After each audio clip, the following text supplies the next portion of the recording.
주아니타 돕슨이라는 분의 실제 이야기입니다. 그녀는 정말 남자 중에 남자인 193cm 키의 훤칠한 철도 기관사와 결혼했습니다. 남편은 살면서 한 번도 육체적으로 병든 적이 없었고 매일 출근해서 힘든 일도 마다하지 않고 성실하게 일했습니다. 그러나 사실 그는 병들어 있었고 그 사실을 알지 못했습니다. 그 병은 가장 치명적인 영적인 질병이었습니다. 그는 아내가 교회에 가거나 교회에서 활동하는 것은 허락했지만 자신은 절대로 교회에 가지 않았으며 누가 자기를 데리러 가려 하는 것도 좋아하지 않았습니다. 그런데 그는 누구보다 선하고 도덕적이었기 때문에 교회에 갈 필요성을 전혀 느끼지 못했습니다. 부인은 그에게 필요한 것이 무엇인지 알았습니다. 그래서 그녀는 사랑하는 남편에게 아무것도 말하지 않았습니다. 단지 그녀는 기도했습니다. 그녀는 매일 기도했습니다. 정기적으로 금식도 하면서 남편의 구원을 위해 기도했습니다. 하지만 남편에게서 아무런 변화의 기미를 보지 못했습니다. 기도가 응답되고 있다고 생각할 만한 근거는 어디에서도 찾을 수 없었지만 그럼에도 불구하고 계속해서 기도했습니다. 수십 년이 흘렀습니다. 나이 89세가 된 때에도 남편은 여전히 하나님께 귀를 기울일 흔적조차 보이지 않았습니다. 그런데 그때 그가 중풍으로 쓰러지고 말았습니다. 그는 반신불수가 되어 자리에서 일어나지도 못했습니다. 망연자실하고 말았습니다.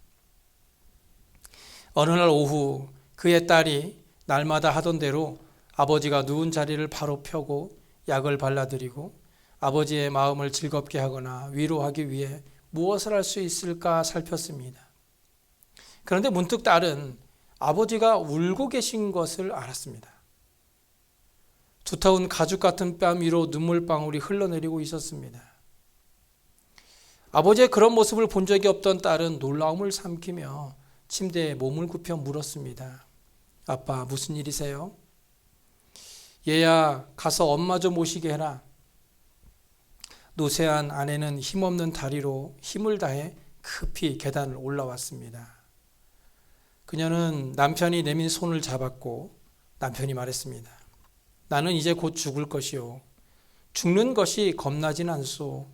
그러나 너무 어둡구려. 나를 위해 기도해 주겠소? 그녀가 40년 동안 듣기를 기다려온 바로 그 말. 부인은 남편을 위해 하늘을 향해 부르짖었습니다. 남편은 예수님을 구세주로 영접했습니다. 그녀의 마음은 노래했고 하늘에서 울려 퍼지는 합창과 함께 한 잃은 죄인이 구원받은 것을 기뻐했습니다. 2주 후에 남편은 예수님이 자신에게 누구인지를 고백하며 눈을 감았습니다. 그렇게 얼마 후 그의 헌신된 아내도 남편이 있는 하늘나라로 갔습니다. 저는 이 이야기를 읽으면서 참 많은 생각이 들었습니다. 작년에 돌아가신 어머니 생각도 나고 아직 믿지 않은 제 아내의 동생 부부가 생각나기도 하고 우리 교회 안에 믿지 않는 남편들을 두신 성도님들이 생각나기도 했습니다. 그러면서 드는 생각은 잃은 자를 찾으시는 하나님의 구원이라는 것이 정말 나의 삶에 있어서 절실하게 얼마나 느껴지는가였습니다. 우리는 가깝게 믿지 않는 가족들이 있습니다. 이웃도 있죠. 그런데 우리가 정말 그들을 위해 얼마나 기도하고 있나요? 목사인 저만 생각해봐도 아주 가끔 생각날 때만 기도하는 것 같더라고요. 물론 핑계는 좋죠. 제 주변에 기도해야 할 사람들이 너무 많고 할 일은 또 산더미라는 것입니다. 하지만 그것은 그저 핑계일 뿐입니다. 그저 제가 게을러서 진짜 내가 사랑하는 가족들을 위해서는 그렇게 포기하지 않고 끈질기게 기도하지 않았더라고요. 만약에 여러분의 자녀가 갑자기 연락이 안 되어서 자녀를 찾아야 하는 상황이라면 어떻겠습니까? 아마도 매일을 한숨도 자지 않고 자녀를 위해 기도할 것입니다. 기도뿐이겠습니까? 자녀의 사진과 키, 버릇까지 자세히 적어서 이 사람을 보신 분은 연락 좀 주세요라며 광고지를 만들어서 동네방네 뿌리고 다니지 않겠어요? 창세기 3장 9절을 보시면 하나님이 아담을 부르십니다. 아담아, 네가 어디 있느냐? 인간은 하나님이 무서워 무화과 나무 밑에 숨어버렸지만 하나님은 아담과 하와를 버리지 않으시고 슬픈 음성으로 찾기 시작한 것입니다. 백성을 잃어버린 심정, 또 자녀를 잃어버린 심정을 이사야 1장 4절에 이렇게 말씀하죠. 슬프다 범죄한 나라요, 허물진 백성이요, 행악의 종자요, 행위가 부패한 자식이로다. 그들이 여호와를 버리며 이스라엘의 거룩한 일을 만홀히 여겨 멀리하고 물러갔도다. 오늘 본문에는 하나님께서 잃어버린 이 한 사람이 등장합니다. 하나님은 예수 그리스도를 인간의 몸을 입혀서 잃어버린 자를 찾기 위해 세상에 보내셨어요. 그리고 예수님은 그 한 사람을 찾기 위해 여리고 성으로 가십니다. 바로 그곳에서 하나님이 찾으시는 한 사람, 삭개오를 만나게 됩니다. 여리고에 도착하신 예수님은 다시 위험한 산을 올라 예루살렘으로 가는 여행을 계속하셨습니다. 그런데 그 도시를 떠나시기 전에 한 사건이 발생하게 되죠. 키가 작고 영리한 한 세리가 예수님을 보기로 결심한 것입니다. 로마 정부의 세관 관리인 삭개오는 유대인들에게 과도하게 세금을 징수하고 자기 수하의 다른 세리들이 받은 세금에서 자기 몫을 일부 떼내어서 큰 부를 축적했습니다. 당시 세리들은 관례적으로 해오던 일이라서 삭개오도 다른 세리들과 같이 백성들의 세금으로 자기 배를 채우고 있었던 거예요. 그러나 그렇게 축적한 많은 재물도 그가 무엇보다 원하는 것 한 가지를 주지 못했던 겁니다. 삭개오는 세리장이었기 때문에 높은 관직이 있었습니다. 하지만 하나님을 잃어버렸기 때문에 높은 지위도 만족하지 못했습니다. 또 그는 부자였지만 하나님을 잃어버렸기 때문에 그 재물로도 만족하지 못했습니다. 왜냐하면 하나님께서는 인간에게 영원을 사모하는 마음을 주셨기 때문입니다. 이 삭개오에게도 영원을 사모하는 마음이 있었어요. 높은 지위로도 많은 재물로도 채울 수 없는 이 갈급함이 예수님을 만나고 싶다는 간절함을 만들어낸 것입니다. 그런데 본문 3절에 보면 그가 키가 작다고 했죠. 여기서 작다라는 말은 보통 사람보다 작다라는 것이 아니라 성장하지 못한 상태를 말하는 것으로 오늘날의 난장이를 말합니다. 그러니까 그의 신체는 다른 사람들과는 전혀 다른 장애를 가지고 있던 사람이었던 겁니다. 장애로 인한 키가 작음은 그의 내적인 장애가 되었을 겁니다.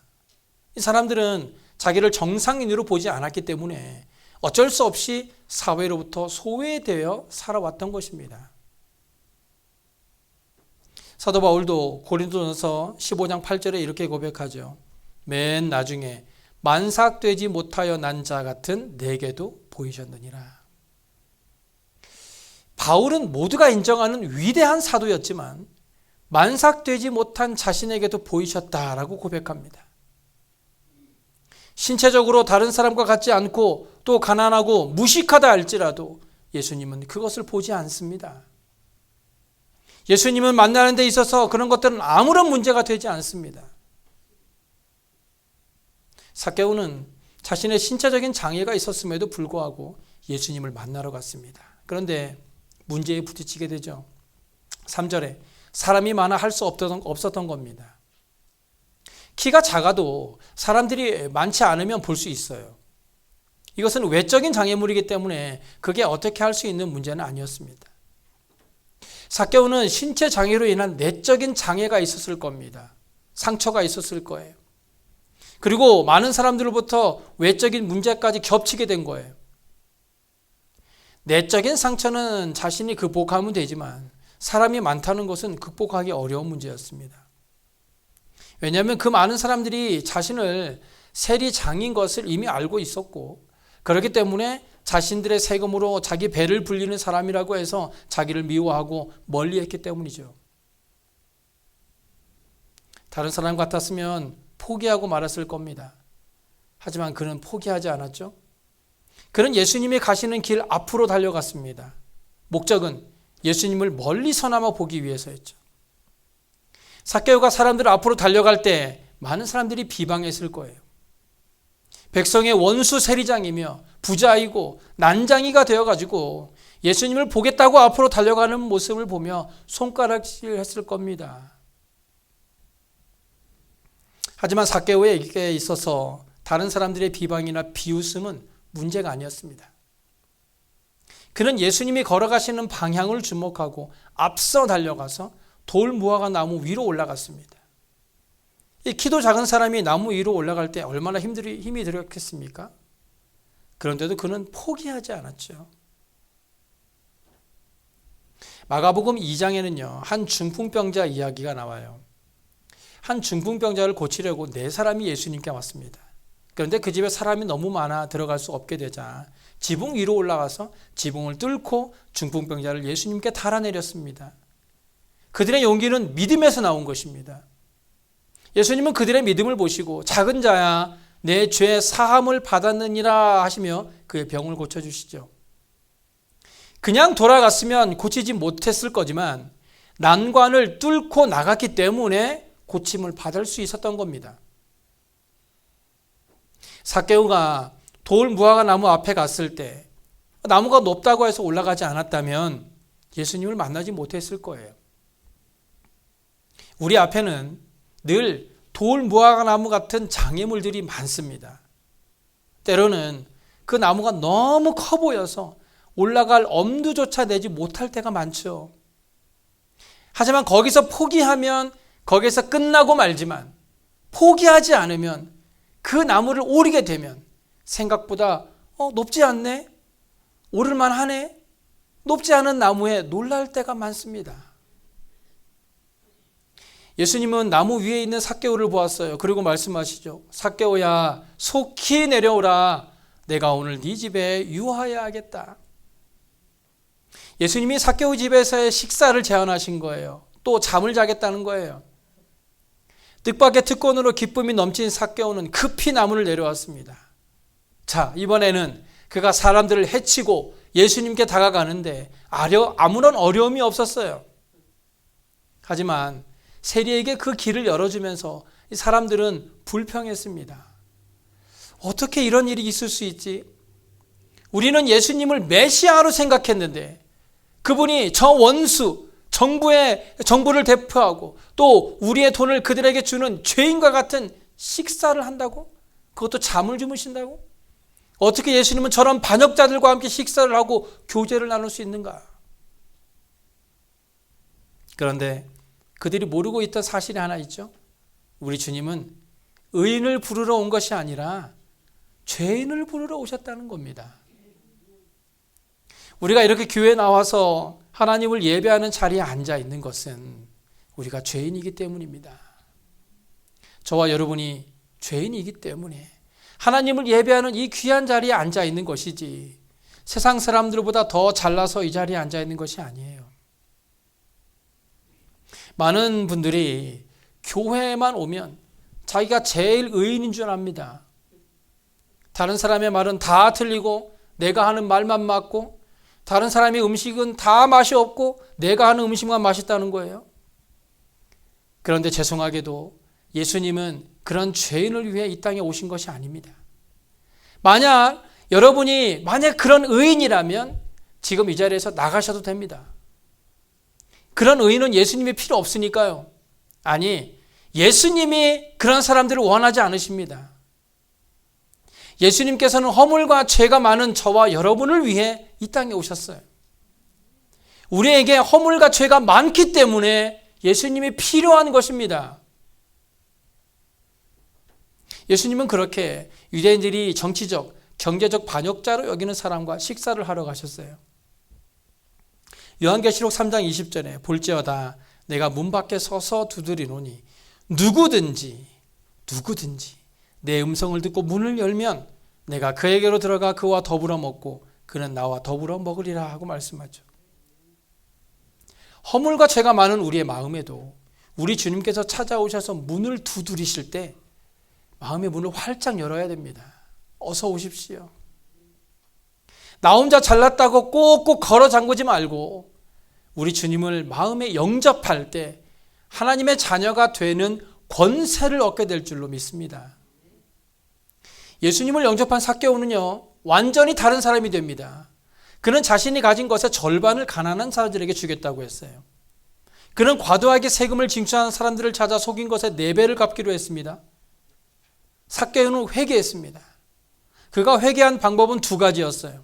첫째는 자기 소유의 절반을 가난한 자들에게 주겠다는 거였어요. 그는 지금까지 세리장으로 있으면서 돈을 많이 벌었지만 그것은 다 자기를 위해서 벌었고 자기를 위해 살았습니다. 그런데 이제 예수를 모시고 보니 이 사람이 돈으로 사는 것이 아니라 하나님의 말씀으로 사는 것을 깨달았고 이 자기가 합당하지 못하게 쌓아놓은 재물을 이제 나누어 주겠다라고 깨달은 거예요. 잠언 19장 17절에 가난한 자를 불쌍히 여기는 것은 여호와께 꾸어드리는 것이니 그의 선행을 그에게 갚아주시리라 말씀합니다. 우리가 누리는 모든 재물은 다 하나님이 주신 겁니다. 그런데 우리 잠언에서는요, 우리가 가난한 자를 불쌍히 여기는 것이 하나님께 꾸어드리는 것이라고 말하죠. 꾸어준 것은 다시 돌려받을 수 있다는 거죠. 하나님께서 우리에게 주신 것을 가지고 우리가 가난한 자를 불쌍히 여기며 도와주게 되면 그것이 여호와께 꾸어주는 것이 되어 그것을 하나님께서 우리의 삶에 대신 갚아주시겠다는 약속입니다. 생각해 보면 세상의 이치와는 완전 다른 것이죠. 하나님이 우리에게 주시고 그 주신 것을 가지고 우리가 불쌍한 사람들을 위해 사용하면 그것을 하나님께서 대신 갚아주신다는 원리예요. 결국 우리는 하나님의 것을 가지고 돕고 하나님은 그것을 가지고 다시 우리에게 갚아주신다는 것이니 이 얼마나 감사한 일입니까? 그리고 삭개오의 회개의 2번째는 만일 누구의 것을 속여 빼앗은 일이 있으면 4갑절이나 갚겠다라는 것으로 나타났습니다. 출애굽기 22장 1절에 보면 사람이 소나 양을 도둑질하여 잡거나 팔면 그는 소 1마리에 소 5마리로 갚고 양 1마리에 양 4마리로 갚을지리나 말씀이 있습니다. 그 밖에 구약의 율법이나 당시의 로마법에도 4배로 돌려줄 것을 의무로 담고 있었어요. 당시 율법을 잘 알고 있던 이 삭개오는 율법의 가장 엄한 형벌을 받아들여 자신에게 적용한 것입니다. 모든 사람들이 싫어하는 삭개오의 집에서 식사를 하는 모습을 보고 있던 많은 사람들을 향해 예수님은 이렇게 말씀합니다. 오늘 구원이 이 집에 이르렀으니 이 사람도 아브라함의 자손이로다. 인자가 온 것은 잃어버린 자를 찾아 구원하려 함이니라. 죄인 취급을 받고 죄인처럼 살았던 삭개오가 아브라함의 참된 자손이 되었다라고 선포하시죠. 아브라함의 자손이란 당시 유대인들이 주장하는 혈통적인 아브라함의 자손이 아니라 아브라함과 같이 믿음으로 구원을 받았다라는 것을 의미하는 거예요. 이제 삭개오가 죄인의 상태가 아닌 당당한 하나님의 백성이 되었다라는 선언입니다. 삭개오는 혈통적으로 아브라함의 자손이었지만 이제 진정한 구원을 얻게 된 하나님의 백성, 하나님의 자녀가 된 것입니다. 예수님이 여리고로 지나가시게 된 것은 우연이 아니라 잃어버린 영혼을 구원하시려는 의도가 있었던 거예요. 그래서 예수님은 삭개오를 만나시고 그를 변화시켜셔서 모든 사람들이 싫어하는 사람일지라도 우리 주님은 싫어하지 않으시고 버리지 않으시고 그에게 찾아가셔서 복음을 들려주시며 그에게 구원의 기쁨을 주시는 분이심을 많은 사람들이 알게 하신 것입니다. 하나님은 저와 여러분에게 원하시는 것이 분명합니다. 우리 주변에 많은 영혼들이 있는데 그 중에 이미 준비된 영혼들이 있고 그렇지 않은 영혼들도 있습니다. 하지만 우리는 그것을 알 수 없죠. 그렇기 때문에 우리는 그 사람이 누구라도 복음을 전해야 합니다. 혹시 그 사람이 나에게 있어서 불편한 사람이라 할지라도 우리는 그 사람에게 복음을 전할 수 있어야 합니다. 그것은 나와의 인간적인 문제가 아니라 그 영혼이 죄악 가운데 있다는 것을 생각하며 그 영혼을 불쌍히 여기는 마음을 갖게 될 때 우리는 그에게도 복음을 전할 수 있는 것입니다. 우리가 복음을 전해야 하는 곳은 바로 저와 여러분이 살아가고 있는 바로 그곳에서부터입니다. 우리의 가정, 이웃집, 친구, 그리고 우연히 만나는 모든 사람들이 우리가 복음을 전해야 하는 사람들입니다. 하나님은 지금도 여전히 잃어버린 한 영혼을 찾기 위해 날마다 문을 열고 기다리고 계십니다. 본문 10절을 보시면 예수님은 삭개오를 잃어버린 자라고 하셨어요. 삭개오는 여리고 사람들로부터 죄인 취급받으며 살아왔지만 자신이 잃어버린 자라는 사실을 모르고 있었어요. 온 동네 사람들로부터 죄인이라 부르며 저주를 받았음에도 불구하고 자신이 불쌍한 자라는 사실은 몰랐던 거예요. 오히려 남들보다 재물이 많으니 다른 사람보다 더 당당하게 살았을지도 모릅니다. 삭개오는 여리고에 살았지만 아무도 자기 집에 찾아오지 않았어요. 그래서 삭개오는 친구 하나 없는 외로운 사람이었습니다. 그런데 예수님께서 유하시겠다고 하셨을 때 삭개오는 즐거워하며 예수님을 영접했습니다. 그날 밤 예수님이 삭개오의 집에서 무엇을 하셨는지에 대해 기록이 자세히 없어서 자세하게는 알 수 없습니다. 하지만 삭개오의 집에서 주무셨던 예수님이 그냥 아무 말 없이 주무시지는 않았을 겁니다. 삭개오도 예수님에게 방을 비워주시면서 예수님 피곤하니까 오늘은 그냥 주무세요 라고 하지는 않았을 거예요. 예수님은 밤이 새도록 삭개오에게 가르치시고 말씀하시고 삭개오는 예수님 앞에서 한 말씀도 놓치지 않고 귀담아 듣고 배웠을 겁니다. 예수님은 삭개오의 상처받은 마음을 풀어주시려고 삭개오의 집에 유하셨던 겁니다. 그래서 삭개오의 모든 고통을 들어주시고 상처를 싸매어 고쳐주셨을 겁니다. 목자 잃은 양이 이리에게 쫓기고 사자에게 물리고 돌뿌리에 채이고 넘어지고 가시덤불에 찢어진 이 상처투성이를 목자가 싸매어 고쳐주는 것과 같이 예수님은 삭개오를 치료해 주셨을 겁니다.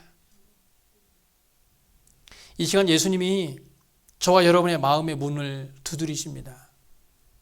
우리가 그 음성을 듣고 우리의 마음의 문을 열면 우리 주님께서는 우리 마음에 들어오셔서 우리의 상처받은 마음을 위로해 주실 것입니다. 우리의 상처받은 마음은 오직 예수님만이 치료해 줄 수 있습니다. 아무리 술을 마셔도 산에 올라가 소리를 질러도 친구를 만나서 수다를 떨어도 우리의 마음은 치유되지 않아요. 우리가 참된 주님을 만날 때 우리 주님께서는 우리에게 가장 필요한 부분을 잘 아시고 그 상처를 어루만져 치료해 주실 것입니다. 삭개오는 밤이 새도록 예수님께서 하시는 말씀을 듣고 자신의 허물과 죄를 깨닫고 회개했을 겁니다. 그래서 예수님으로부터 위로와 용서를 받았을 겁니다. 그래서 그는 예수님 앞에 회개하며 예수님 앞에 두 가지를 약속한 것이죠. 그런데 오늘 본문 앞서 누가복음 18장 18절에 보시면 어떤 관리가 예수님께 나와 내가 무엇을 해야 영생을 얻을 수 있습니까? 라는 질문을 합니다. 그때 예수님께서 너에게 아직도 한 가지 부족한 것이 있으니 내게 있는 것을 다 팔아 가난한 자들에게 나눠줘라. 그래야만 하늘에서 내게 보화가 있으리라. 그리고 와서 나를 따르라 말씀하죠. 아쉽게도 그런데 그는 큰 부자이므로 이 말씀을 듣고 심히 근심하며 떠나가고 말았습니다. 오늘 본문의 삭개오와는 전혀 대조되는 모습이죠. 삭개오는 예수님을 몰랐습니다. 하지만 예수님은 삭개오를 이미 알고 계셨어요. 삭개오는 어쩌면 호기심으로 예수님을 바라보았지만 예수님은 그를 구원하기 위해 찾아오신 것입니다. 일부러 찾아오신 거예요.